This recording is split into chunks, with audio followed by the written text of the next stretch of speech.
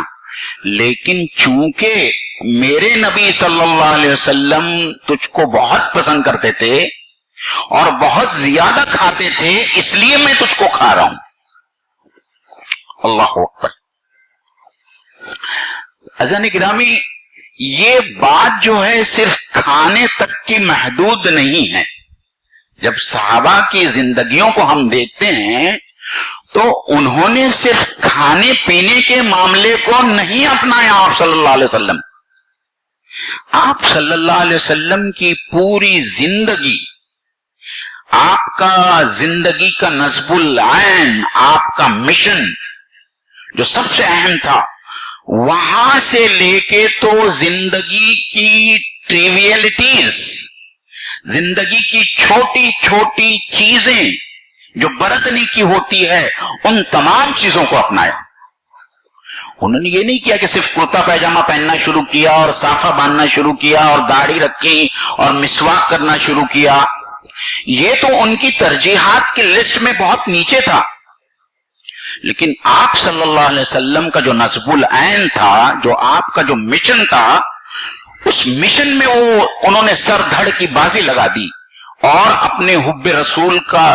کی دلیل انہوں نے لوگوں کے سامنے رکھی کہ یہ حب رسول۔ حب رسول کے بہت سارے قصے آپ کو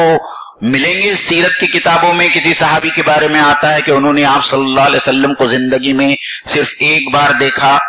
اور اس دن کسی وجہ سے آپ صلی اللہ علیہ وسلم کے قمیص کے بٹن، کرتے کے بٹن لگے ہوئے نہیں تھے۔ تاریخ کی کتابوں میں آتا ہے کہ اس صحابی نے زندگی بھر اپنے کرتے کا بٹن نہیں لگایا، یہ ان کی محبت۔ حضرت عبداللہ ابن عمر کے بارے میں آتا ہے کہ انہوں نے جب وہ حج اور عمرہ کے لیے نکلے، شریعت سے یہ ضروری نہیں تھا، میں آپ کو یہ بتاتا ہوں، شریعت سے ایسا کرنا بالکل ضروری نہیں تھا، لیکن حضرت عبداللہ ابن عمر کے بارے میں آتا ہے کہ وہ سنت رسول کے اتنے پابند اور اتنا زبردست محبت تھی ان کو اللہ کے رسول سے کہ جب وہ حج اور عمرے کے لیے نکلے تو آپ صلی اللہ علیہ وسلم جس دن کو نکلے تھے، جس تاریخ کو نکلے تھے، جس مقام کو نکلے تھے، جس وقت نکلے تھے، وہاں سے وہ نکلے اور ان تمام مقامات پہ رکے جہاں آپ صلی اللہ علیہ وسلم رکے تھے۔ اس حضرت عبداللہ بن عمر نے وہاں استنجا کیا جہاں اللہ کے رسول صلی اللہ علیہ وسلم نے استنجا کیا، حالانکہ ان کو استنجے کی ضرورت نہیں تھی۔ آپ اس جگہ سے گزرے جہاں اللہ کے رسول صلی اللہ علیہ وسلم نے ایک پیڑ کی ڈال کو اٹھایا تھا، حالانکہ وہ پیڑ اور پیڑ کی ڈال اس وقت موجود نہیں تھی، لیکن حضرت عبداللہ ابن عمر کے بارے میں آتا ہے کہ انہوں نے اشارتاً سمبولک جو ہے اس پیڑ کی ڈال کو اٹھایا اور اس طریقے سے پورا حج اور عمرہ کا سفر پورا کیا۔ اللہ اکبر، یہ تھی محبت۔ تو میں یہ کہنا چاہتا ہوں کہ جب ہم محبت کے دعوے کریں تو ہم یہ دیکھیں کہ ہم اپنے دعووں میں کتنے صحیح ہیں، اور ہمارے نزدیک حب رسول کا سٹینڈرڈ کیا ہوگا، بینچ مارک کیا ہوگا۔ سب سے زیادہ آپ صلی اللہ علیہ وسلم سے کس نے محبت کی؟ صحابہ نے۔ کیا ہماری محبت صحابہ کی محبت سے بڑھ سکتی ہے؟ تو ہم کو یہ دیکھنا چاہیے، اور یہ بہت ہی سادہ اور سمجھ میں آنے والی چیز ہے کہ حب رسول کے نام پہ ہر وہ چیز جو ہم کرتے ہیں، حب رسول کے نام پر ہر وہ چیز جو ہم کرتے ہیں، کیا صحابہ سے بھی وہ تمام چیزیں ثابت ہیں کہ اللہ کے رسول صلی اللہ علیہ وسلم کی محبت میں وہ یہ سب چیزیں کرتے تھے؟ بہت سیدھا اور بہت سادہ طریقہ ہے۔ آپ سیرت کی کتابیں اٹھائیے اور دیکھیے کہ محبت رسول میں ان لوگوں نے یہ سب کام کیے ہیں جو آج ہمارے مسلم معاشرے میں جو بدعتیں رائج ہے، سب سے آسان جس کو کہتے ہیں کسوٹی، وہ کسوٹی یہ ہے کہ اگر ہم واقعی میں جاننا چاہتے ہیں کہ صحابہ کی زندگیاں کیسی تھی اور انہوں نے آپ صلی اللہ علیہ وسلم سے محبت کیسی کی، تو آپ ان کے واقعات اٹھا کر دیکھ لیں اور یہ بھی جانچ لیجئے کہ آیا ہم انہی کی سیرت کو جو ہے فالو کر رہے ہیں اپنے حب رسول کے تقاضوں کے طور پر۔ میں نے کہا تھا کہ آج میرے ٹاپک جو دوسرا جو سب ٹاپک ہے وہ ہے اس ملک کے تناظر میں سیرت سے ہم کو کیا سیکھنا چاہیے، اور اس سلسلے میں کچھ باتیں میں آپ لوگوں کے سامنے رکھنا چاہوں گا۔ میرے خیال سے آپ صلی اللہ علیہ وسلم کی مکی زندگی آج ہمارے ملک کے حالات دیکھتے ہوئے اس زندگی سے ہمارے لیے بہت سارے دروس ہیں، بہت اسباق اسباق ہیں جو ہم کو سیکھنا چاہیے۔ لیکن سب سے پہلی بات میں آپ لوگوں کو یہ واضح کر دینا چاہتا ہوں، ابھی تک ہندوستان کے مسلمانوں پر وہ سب نہیں گزرا ہے۔ آپ یاد رکھیے، ہندوستان کے مسلمانوں پر وہ سب نہیں گزرا ہے جو اللہ کے رسول اور آپ کے اصحاب پر مکی زندگی میں گزرا۔ جس طریقے سے آپ صلی اللہ علیہ وسلم کو ستایا گیا، جس طریقے سے تعذیب کا نشانہ بنایا گیا، جس طریقے سے ظلم کیا گیا، آپ صلی اللہ علیہ وسلم اور آپ کے اصحاب پر اور خاص طور پر کمزور طبقات پر ایک لمبی تاریخ ہے۔ حضرت بلال حبشی رضی اللہ تعالیٰ عنہ کی، اور حضرت خباب بن عرب کی، اور حضرت سمیہ کی، اور حضرت یاسر رضی اللہ تعالیٰ عنہم اجمعین، ان سب لوگوں کی لمبی تاریخ ہے۔ کیا آج تک آپ اپنے دل پر ہاتھ رکھ کر کہیے کہ دعوت کے معاملے میں، پہلی بات تو یہ کہ ہم نے ابھی تک اس ملک میں دعوت کا کام شروع ہی نہیں کیا۔ غیر مسلموں میں دعوت کے کام کرنے کی وجہ سے اور ایمان لانے کی وجہ سے جو تکلیفیں آپ صلی اللہ علیہ وسلم کو اٹھانا پڑی اور نئے مسلمانوں کو اٹھانا پڑی، ان تکلیفوں کا اشیر بھی اس وقت ہندوستان کے مسلمانوں پر نہیں ہے۔ ہم جانتے ہیں کہ جب آپ صلی اللہ علیہ وسلم طائف پہنچے تو وہاں کے سرداروں نے آپ صلی اللہ علیہ وسلم کے پیچھے گنڈے بھیجے جنہوں نے آپ پر پتھراؤ کیا، آپ لہو لہان ہو گئے، یہاں تک کہ آپ کے نالین مبارک، آپ کے جوتے خون سے بھر گئے۔ ہم میں سے یہاں جو موجود ہے اور جو یہاں موجود نہیں ہے، وہ مجھے بتائے کہ ہم میں سے کسی ایک شخص کو دعوت کی پاداش میں، اسلام کی دعوت کی پاداش میں کبھی ایک پتھر بھی کھانا پڑا، یا ایک کبھی کسی نے کوئی گالی بھی سنی ہے دعوت کے کام کرنے کے سلسلے؟ یہ اس لیے نہیں ہوا کہ ہم نے آج تک اس ملک میں دین کی دعوت کا کام غیر مسلموں میں کیا نہیں۔ تو میں یہ کہنا چاہتا ہوں کہ ہم حالانکہ آج کے حالات کو ان مکی حالات سے اس کا کوئی موازنہ نہیں کر سکتے، لیکن پھر بھی آپ صلی اللہ علیہ وسلم کے زندگی کے بہت سارے اسباق ہے جو آج ہم کو سیکھنے کی اور اس پر عمل کرنے کی ضرورت ہے۔ سب سے پہلا، جس طریقے سے آج اسلام کی تصویر پیش کی جا رہی ہے، مسلمانوں کے بارے میں نفرت کو پھیلایا جا رہا ہے، جس طریقے سے اسلام اور مسلمانوں کو بدنام کیا جا رہا ہے، وقت کی سب سے بڑی ضرورت یہ ہے کہ مسلمان کا ایک طبقہ آئے اور اسلام کی صحیح تصویر غیر مسلموں تک پہنچائے۔ یہ وقت کی سب سے بڑی ضرورت ہے، اور یہ میں اسوہ رسول صلی اللہ علیہ وسلم سے اخذ کر کے کہہ رہا ہوں کہ آپ سوچئے کہ جب مسلمانوں کی ایک جماعت حبشہ گئی اور وہاں شاہ نجاشی کے سامنے جب انہوں نے وہاں پناہ لی، تو شاہ نجاشی کو بھڑکانے کے لیے قریش کے کچھ لوگ آئے اور انہوں نے صلی اللہ علیہ وسلم اور اسلام کے بارے میں بہت ساری غلط باتیں پیش کی۔ تو اس پر حضرت جعفر بن طیار رضی اللہ تعالی عنہ نے کیا کہا؟ انہوں نے اسلام کی ایک بہت ہی خوبصورت تصویر قرآن مجید کی سورہ مریم کی آیات میں حضرت نجاشی جو بعد میں ایمان لائے ان کے سامنے رکھی۔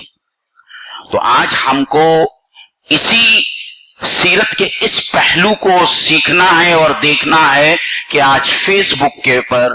آج انسٹاگرام پر، آج ٹویٹر پر، آج واٹس ایپ پر اسلام اور مسلمانوں کے خلاف جو بیانات کا سلسلہ چل رہا ہے، جو فیک ویڈیوز بنا کر ڈالے جا رہے ہیں، اور جس طریقے سے مسلمانوں اور اسلام کے خلاف نفرت کو پھیلایا جا رہا ہے، ہم کو اسلام کی صحیح تصویر لوگوں کے سامنے، غیر مسلموں کے سامنے پیش کرنے کی ضرورت ہے، اسی طریقے سے جس طریقے سے حضرت جعفر بن طیار رضی اللہ تعالیٰ عنہ نے نجاشی کے دربار میں کی تھی۔ دوسری بات، اللہ کے رسول صلی اللہ علیہ وسلم نے جب مکہ میں ایمان کا کام شروع کیا تو آپ نے بہت خاموشی سے یہ کام کیا، آپ نے کوئی اشتہار بازی نہیں کی۔ یہاں تک آتا ہے کہ حضرت ابو ذر غفاری رضی اللہ تعالیٰ عنہ کو اللہ کے رسول صلی اللہ علیہ وسلم نے کہا کہ آپ اپنے ایمان لانے کی بات نہ کریں، نہیں تو آپ کو یہ لوگ ماریں گے، زکوب کریں گے۔ اور اسی طریقے سے شروع کے دنوں میں مکے کی زندگی میں آپ صلی اللہ علیہ وسلم نمازیں بھی چھپ چھپ کر پڑھتے تھے۔ تو آپ صلی اللہ علیہ وسلم نے جو ایمان کی تحریک اور دعوت دین کی جو تحریک شروع کی تھی، اس کی کوئی اشتہار نہیں کی کہ لاکھوں لوگ جو ہے آپ کا لائیو پروگرام دیکھ رہے ہیں اور مائک پہ آ رہے ہیں اور کیمرے پہ آ رہے ہیں اور کلمہ طیب پڑھ رہے ہیں۔ اس کا کیا نتیجہ ہوتا ہے آپ سب لوگوں کے سامنے۔ عزیزان گرامی، تیسری اہم بات، یہ جو سماج ہے اس وقت ہمارے سامنے، پورا ہندوستانی سماج، ہمارے برادران وطن، آپ اس غلط فہمی کو اپنے دماغ سے نکال دیجئے کہ اس میں سے ہر شخص اسلام دشمن اور مسلمان دشمن ہے۔ ایسا نہیں، ایک محدود طبقہ ہے جو مسلمانوں کا دشمن ہے، جو اسلام کا دشمن ہے، اور ہم کو اس طبقے کو پہچاننا ہوگا، لیکن اس طبقے کی کارروائیوں کی وجہ سے ہم کو دوسرے غیر مسلموں سے دور نہیں جانا یا ان کو بھی اسی کیٹیگری میں نہیں ڈالنا ہے۔ یہ وقت کی سب سے بڑی امپورٹنٹ اور ضرورت کی چیز ہے کہ ہم اس کو سمجھیں کہ تمام غیر مسلم مسلمانوں کے دشمن نہیں ہیں اور اسلام کے دشمن نہیں ہیں، اور اس کا تجربہ ہم لوگوں کو ہوا ہے۔ جب بھی ہم دعوت دین لے کر جو ہے ہم غیر مسلموں کے پاس میں پہنچے ہیں، ہمارا بڑا خیر مقدم کیا گیا ہے، ہم کو ہاتھوں ہاتھ لیا گیا ہے۔ آپ صلی اللہ علیہ وسلم نے یہی کام کیا کہ جو لوگوں کی ہمدردیاں اسلام اور مسلمانوں کے ساتھ میں تھی ان کو اپنایا اور اپنے ہمدردوں کی تعداد کو مکہ میں کیا کیا؟ بڑھایا۔ تو ہم کو بھی جو ہے خدمت خلق کے ذریعے اسلام اور مسلمانوں سے ہمدردی کرنے والوں کی تعداد کو کیا کرنا ہے؟ بڑھانا ہے۔ آپ کو یہ سن کر تعجب ہوگا کہ جب حضرت ابو ذر غفاری کعبۃ اللہ میں جا کر نماز پڑھنے لگے اور لوگ ان کے اوپر ٹوٹ پڑے، تو سیرت کی کتابوں میں آتا ہے کہ حضرت عباس رضی اللہ تعالی عنہ ان کے جسم پر جا کر ان کو کور کر لیا اور ان کو مار کھانے سے بچایا۔ اس وقت حضرت عباس ایمان نہیں لائے تھے۔ حضرت ابو بکر صدیق رضی اللہ تعالیٰ عنہ کے بارے میں آتا ہے کہ مکی زندگی میں آپ اتنے پریشان ہو گئے تھے کہ آپ نے تہیہ کر لیا کہ میں آج جو ہے مکہ چھوڑ کر جو ہے میں حبشہ میں جو ہے حبشہ کی طرف نکل پڑوں گا۔ اور جب آپ جا رہے تھے تو آپ کو راستے میں قریش کے سرداروں میں ابن دغنہ نام کا ایک بہت ہی مشہور سردار ملا۔ اس نے ابو بکر صدیق سے پوچھا تو ابو بکر صدیق نے کہا کہ تمہارے لوگوں نے مجھے اتنا پریشان کیا ہے کہ اب یہاں رہنا ممکن نہیں ہے۔ تو اس کا جواب کیا تھا؟ اس کا جواب یہ تھا کہ ابو بکر صدیق تم مسکینوں کی مدد کرتے ہو، تم غریبوں کی مدد کرتے ہو، تم غلاموں کو چھڑاتے ہو، تم پورے معاشرے کا خیال رکھتے ہو، تم ہمارے معاشرے میں بہت اہم ترین فرد ہو۔ میں تم کو مکہ چھوڑ کر جانے نہیں دوں گا۔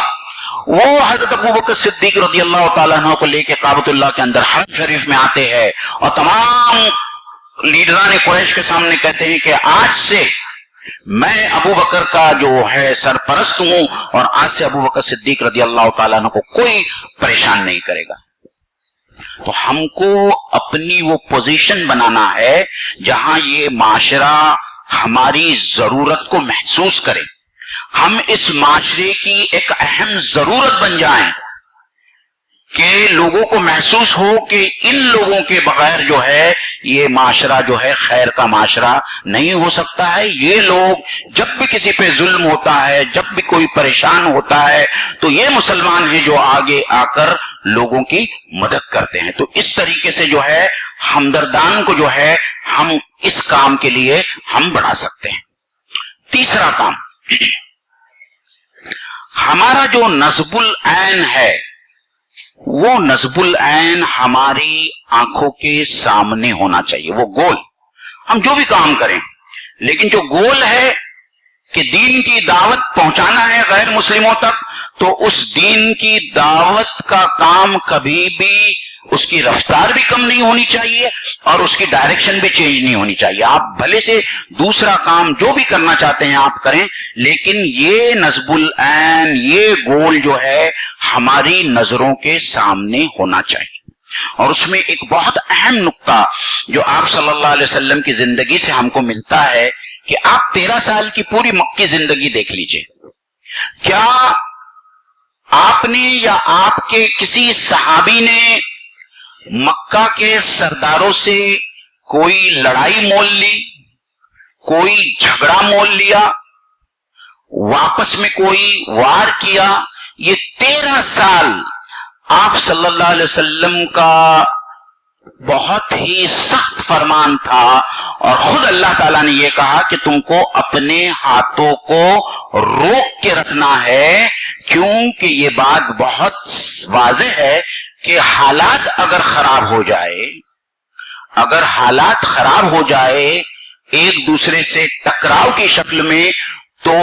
اس وقت تبلیغ اور دعوت کے کام کے لیے فضا موضوع نہیں ہوتی. اور یہی وجہ ہے کہ 13 سال آپ صلی اللہ علیہ وسلم نے دعوت کا کام کیا، لیکن ٹکراؤ کی کوئی شکل پیدا نہیں ہوئی. یہاں تک کہ حدیبیہ کے مقام پر آپ دیکھ لیجئے، صلح حدیبیہ اسلامی تاریخ کا ایک اہم ترین مرحلہ اور سنگ میل ہے، مائل سٹون ہے. اس میں آپ نے قریش کے ساتھ جن نقاط، جن شرائط کے اوپر آپ نے حامی بھری اور راضی ہوئے،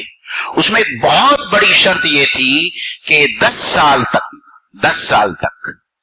ہمارے درمیان امن کا معاہدہ رہے گا، قریش اور مسلمانوں کے درمیان، اور کوئی جنگ نہیں ہوگی. اور مورخین کہتے ہیں کہ ان 10 سالوں کے اندر جو ہے اسلام جتنے تیزی سے پھیلا ہے اور جتنے لوگ مسلمان بنے ہیں، ایسا جو ہے وہ 23 سال کی مدت میں کبھی نہیں ہوا. تو یہ اسی لیے ہوا کہ آپ صلی اللہ علیہ وسلم نے ٹکراؤ کی تمام کوششوں کو جو ہے مکی زندگی کے اندر جو ہے اس کو ختم کر دیا تھا، اس کی اجازت نہیں دی تھی. تو آج بھی ہمارے لیے جو سبق ہے کہ ہم کنفلکٹ سے بچیں، ہم ٹکراؤ سے بچیں، اور ٹکراؤ سے بچتے ہوئے اور کنفلکٹ سے بچتے ہوئے بہت ہی خاموشی سے اور بہت ہی حسن اور اخلاق کے ساتھ میں ہم دعوت دین کا کام کریں، جو اس وقت ہندوستان کی سب سے بڑی ضرورت ہے، ہمارے اپنے تحفظ کے لیے، ہمارے اپنے بقا کے لیے. اور سب سے زیادہ اہم بات یہ ہے کہ یہ ہمارے زندگی کا نصب العین ہے. اسی کام کے لیے اللہ تعالیٰ نے مسلمانوں کو پیدا کیا ہے، اور اسی کام کے لیے اللہ تعالیٰ نے امت مسلمہ کی تشکیل کی ہے کہ ہم اسلام کا پیغام اپنے غیر مسلم بھائیوں تک پہنچائیں گے. اور اس غلط فہمی کو بھی میں دور کرنا چاہتا ہوں تمام مسلیان اکرام، کہ اگر ہم یہ سمجھتے ہیں کہ ہماری اپنی اصلاح ہوگی اور ہم اچھے بن جائیں گے، تب جا کر جو ہے دنیا کے اور ہندوستان کے دوسرے غیر مسلم ہم کو دیکھ کے مسلمان بن جائیں گے، تو ایسا کبھی نہیں ہونے والا. آپ مجھے بتائیے کہ کیا اللہ کے رسول صلی اللہ علیہ وسلم سے بہتر کوئی کردار، کوئی سیرت، کوئی اخلاق والا ہو سکتا ہے؟ ہو سکتا تھا؟ نہیں. لیکن اس کے باوجود آپ صلی اللہ علیہ وسلم کو ایک ایک صحابی کے پاس 70 مرتبہ جانا پڑا ایمان کی دعوت لے کے. ایمان ایسا لوگ نہیں قبول کرتے کہ آپ کو دیکھیں آپ بہت اچھے ہیں، لوگ ایمان لے آئیں گے. ہم کو ایمان کی دعوت کے لیے، ہم کو اسلام کی دعوت کے لیے غیر مسلموں تک جانا ہوگا، دعوت کو پہنچانا ہوگا. اگر ہم اپنی اصلاح کی یہ کریں، ہمارا یہ ہو کہ ہم سب مسلمان، دنیا بھر کے مسلمان اچھے ہو جائیں گے تو دوسرے لوگ مسلمان بنیں گے، تو قیامت تک یہ نہیں ہونے والا. اور سیرت کیا بتاتی ہے ہم کو کہ آپ صلی اللہ علیہ وسلم کو دعوت پہنچانے کی جو تڑپ تھی اور جتنی آپ محنت کرتے تھے کہ اللہ تعالیٰ کو روکنا پڑا اپنے نبی کو، لعلک باخع نفسک الا یکونوا مؤمنین. اے میرے پیارے نبی، کیا تم اپنے آپ کو ہلاک کر ڈالو گے ان لوگوں کے پیچھے، ان لوگوں کی دعوت کے پیچھے کہ یہ لوگ ایمان نہیں لا رہے ہیں؟ روکنا پڑا. ہم نے تو دعوت کا کام شروع ہی نہیں کیا. اذان گرامی، قرآن مجید کی سورہ اعراف کی ایک آیت ہے جس میں اللہ تعالیٰ آپ صلی اللہ علیہ وسلم سے مسلمانوں کی جو بنیادیں ہیں اس کا تذکرہ کرتا ہے. اس آیت کے بعد میں جب اپنی بات کو ختم کروں گا، جو لوگ آپ صلی اللہ علیہ وسلم پر ایمان لاتے ہیں، فالذین آمنوا بہ وہ ان کی تعظیم و تکریم کرتے ہیں، عزت کرتے ہیں آپ صلی اللہ علیہ وسلم کی، وَنَصْرُهُ اور ان کی مدد کرتے ہیں۔ اللہ کے رسول صلی اللہ علیہ وسلم آج تو ہم میں نہیں ہیں، ہم کس طریقے سے مدد کر سکتے ہیں بھائی؟ آپ صلی اللہ علیہ وسلم کے اس زمانے میں تو صحابہ نے اپنی جانوں کا نذرانہ دے کر مدد کیا، آج ہم کس طریقے سے مدد کر سکتے ہیں؟ ہم صرف اس طریقے سے مدد کر سکتے ہیں کہ جو دین آپ صلی اللہ علیہ وسلم لے کے آئے اس دین کو ہم دوسرے لوگوں تک پہنچائیں۔ یہ اور کیا؟ وَاتَّبَعُوا النُّورَ الَّذِي أُنزِلَ مَعَهُ اور اس نور کا اتباع کرے، اس کتاب کا اتباع کرے، اس کتاب نور کتاب، اللہ کی کتاب، اللہ کہہ رہا ہے، میں نہیں کہہ رہا ہوں۔ کس کتاب کا اتباع کرنا ہے؟ کون سی کتاب پڑھنا ہے؟ کون سی کتاب پڑھانا ہے؟ نور، جو نور سے بھری ہوئی ہے، اللہ کا کلام، اس نور کی پیروی کریں۔ مجھے کل ایک بہت عجیب بات معلوم ہوئی،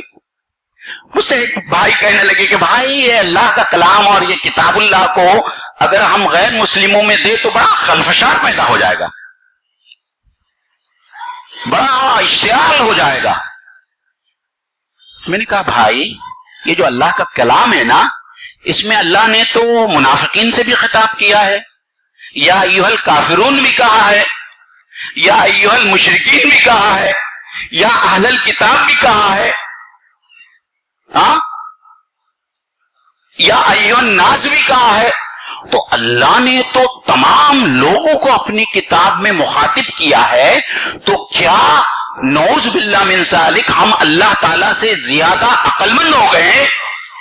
کہ اللہ تو چاہتا ہے کہ یہ کتاب ان لوگوں تک پہنچے جن سے اللہ تعالیٰ ایڈریس کر رہا ہے، جن سے مخاطب کر رہا ہے، اور آپ وسیم رضوی کے انداز میں یہ کہتے ہیں کہ یہ کتاب اگر دوسرے لوگوں تک پہنچ گئی، غیر مسلموں تک پہنچ گئی، تو یہ غیر مسلموں میں بڑا اشتعال پیدا ہو جائے گا۔ اللہ اکبر، ان للہ و انا الیہ راجعون۔